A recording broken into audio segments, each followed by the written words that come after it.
To some international news right now, and a massive Russian attack on Ukraine overnight has struck the nation's capital, killing at least 9 people and wounding dozens more. This may further upend efforts to negotiate a peace agreement between the warring countries. Doug Luzader, live for us in Washington with the latest on this. Doug, good morning. Good morning, and we are now hearing a reaction from President Trump about these strikes overnight. He writes on Truth Social, "I am not happy with the Russian strikes on Kyiv, not necessary and very bad timing," and the damage there is extensive.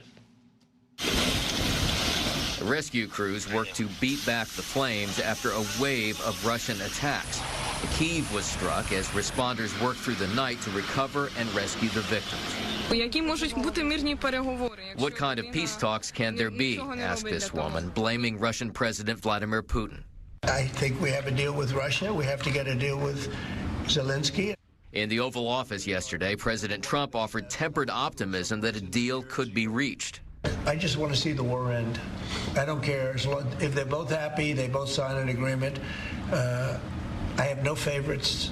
But Trump is clearly blaming Ukrainian President Volodymyr Zelensky, who is unwilling to permanently cede the Crimean Peninsula to Russia.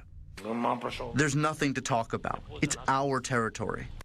A frustration is growing, with Russia refusing to accept even a temporary break in the fighting that was proposed a month and a half ago. Putin has refused for weeks to go to that 30-day ceasefire. That's why everyone is frustrated.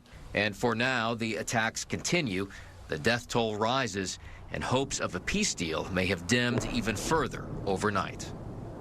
And frustration is clearly rising at the White House. And we heard yesterday, again, the president going after Zelensky, saying that seemed to be he seemed to be an impediment to the deal. This morning on Truth Social, he is taking shots at Putin, saying, "Vladimir, stop. 5,000 soldiers a week are dying. Let's get the peace deal done."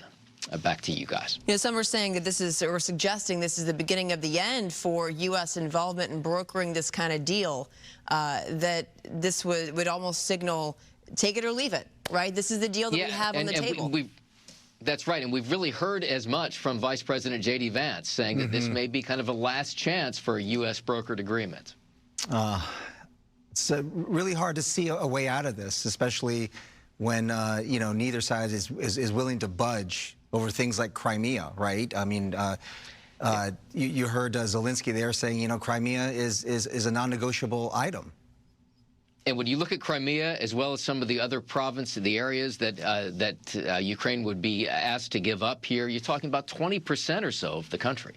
Yeah. But also agreeing that they would never be a part, that Ukraine would never be a part of the UN, which is something that Russia had been pushing for quite a while.